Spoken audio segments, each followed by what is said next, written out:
These sectional boats were designed to fit on the railroad cars, so they didn't have to change them out.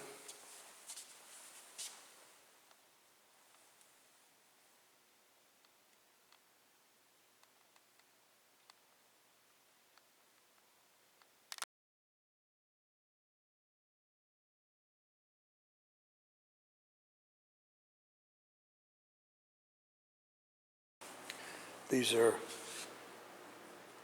containers for carrying a cargo. This one is flour. This is not gluten-free. Let's see what we have here. Or roasted or mashed potatoes. Earthworms and cat eyes. Yeah. That's cat eyes. There's the earthworms. This would be the whiskey barrels. No shooting, please. What is this? Oh, it's fish. Fish and otters, too. And what's in this one? Wow, it's cured country ham. Hit the nail on the head. Those are little square nails. Salted and smoked. Must be fish. Oh, it's pork. Bacon. Say cheese. Whoa, look at that. Rare fashion. Whoa, look at that. It's a beaver. It's a beaver fur. Wow, it's very soft too. I'd sleep. Wow, feathers. Lots of feathers. This one says right under your feet. Shoes. Oh, it's a blanket.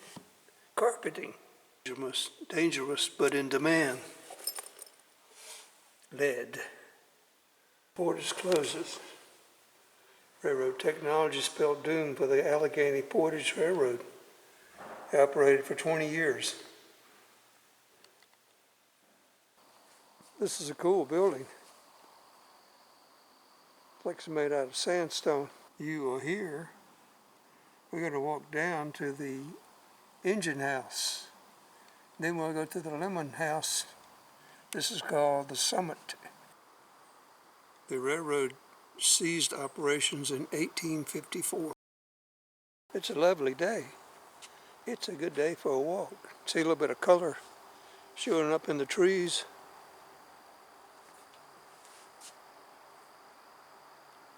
Well, I like this boardwalk. Then look at all the ferns out here to the deep, dark forest. And here's the engine house, it's called. Engine house number 6.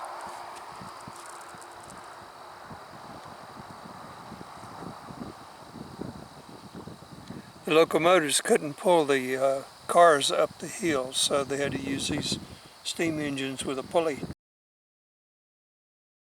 So you get an idea of the profile. This is east. This is Hollanday. Hollandayburg is near Altoona. So look how steep it is here. And here we are, right here at the summit. And then the long, less steep incline down to Johnstown. There were 10 inclines on the railroad. This is not the original engine house.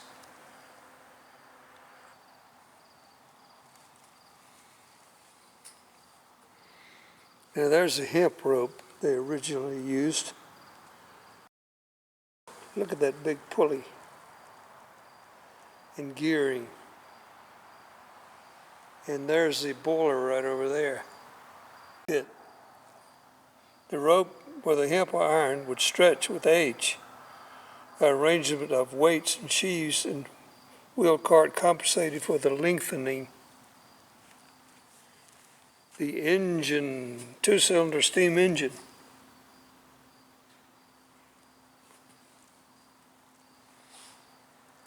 Those are the boilers. Oh, here's the engine right here. Right along there. These are the boilers. Sheaves, gears, carriage.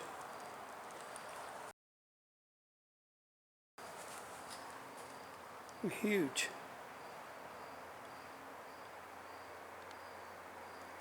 All of them have to be greased. The water will boil and then turn into steam. Believe it or not, this was the power behind the Allegheny Portage Railroad. Steam power. Steam engines were developed in England in the 1700s to pump water out of coal mines. They were the high-tech of their time and quickly transformed mining, manufacturing, and ultimately transportation.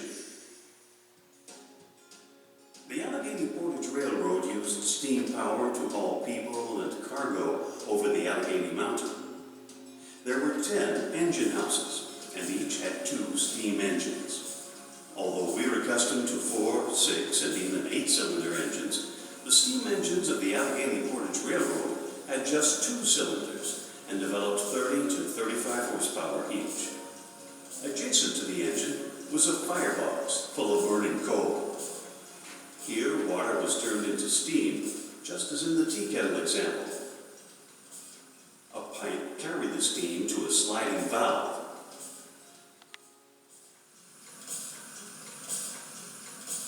The valve sent the steam first to one side of the cylinder and then to the other, making the piston move back and forth. The piston was connected to a crankshaft that changed the back and forth motion into circular motion. This circular motion powered a complex arrangement of gears and pulleys to turn the wheels or sheaves that made the rope move, that pulled the heavy canal boats over Allegheny Mountain. A single steam engine could pull a canal boat that weighed several tons up a steep hill or lowered it gently down. As with any new technology, working with steam could be dangerous. The engines ran very hot. The moving parts were in the open, where people could get hurt. And there were no dials, no instruments to measure the heat or the power of the steam. Engineers had to rely on experience and guesswork, and sometimes they guessed wrong, resulting in dramatic boiler explosions. But they learned from their mistakes. For 20 years, the Allegheny Portage Railroad carried people and freight over the mountain barrier. It was a technological marvel, powered by steam. Wire rope, one of the most important innovations introduced on the Allegheny Portage Railroad, was the wire rope.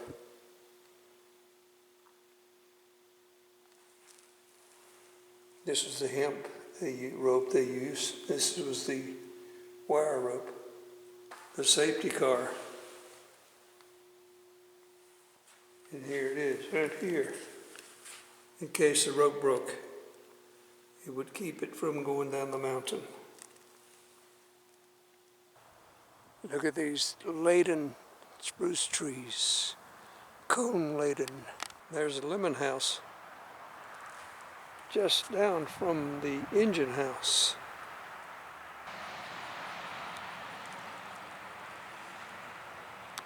And look, this is built out of stone as well.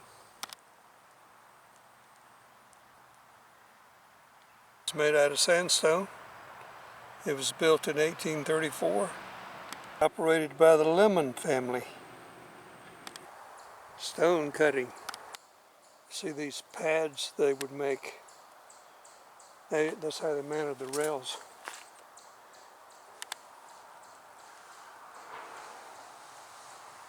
It was all manually done with the sledgehammer.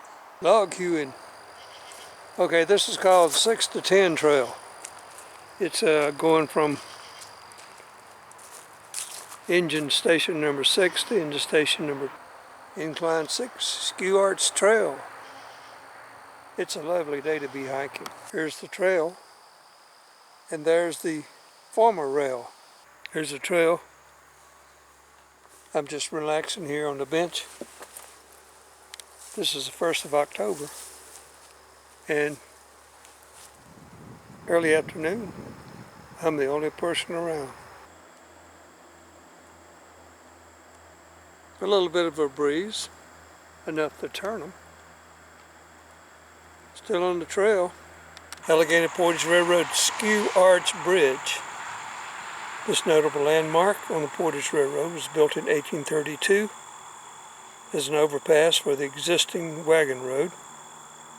The skew design was used because of the steepness of the road grade and the angle of intersection with the portage.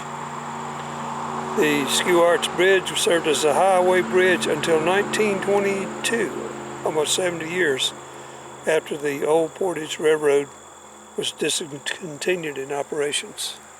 It is right here, right in the middle of a 4-lane highway. This is Highway 22 going up to the summit, and right here in the middle of it is this historical marker and old bridge. Okay, this is the 100th anniversary marker. A skewed arch bridge. You ask, from 1834 to 1854, the Portage Railroad passed beneath the Skew Arch Bridge. The original hand-hewn stone bridge was built at right angles to the railroad. A right angle turn was arduous for a wagon to negotiate. Therefore, to make the crossing compatible, the bridge was turned or skewed. This compromise lasted for 20 years.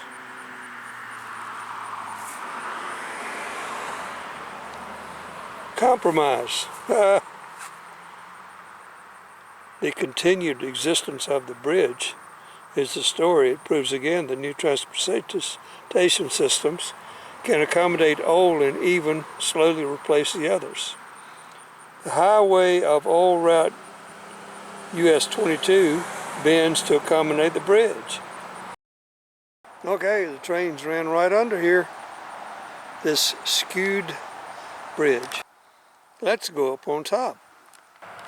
So this was a wagon road that crossed the railroad at a skewed angle, not right angle. And this is looking downhill as the railroad ran. Look, they got these steps going down to the railroad bed.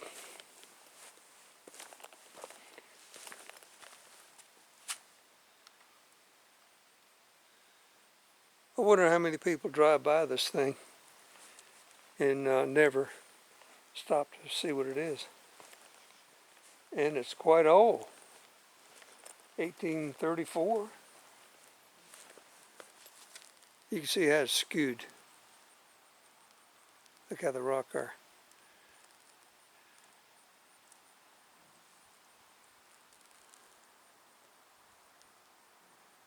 Look how lush and green the grass is. I think I'll hike back up the railroad bed if it's not too soggy-boggy. Look at the red vine of those tree snags, turning colored already. And there's the summit right there. One up and one down. And look at this dainty little arch. Stephen Tying Mather, he laid the foundation for the National Park Service, defining and establishing the policies under which its areas shall be developed and conserved unimpaired for future generations. There will never come to an end to the good he has done. It's an amphitheater. Isn't that nice? And I like the little stone arches on each side. That must be a movie screen in the middle.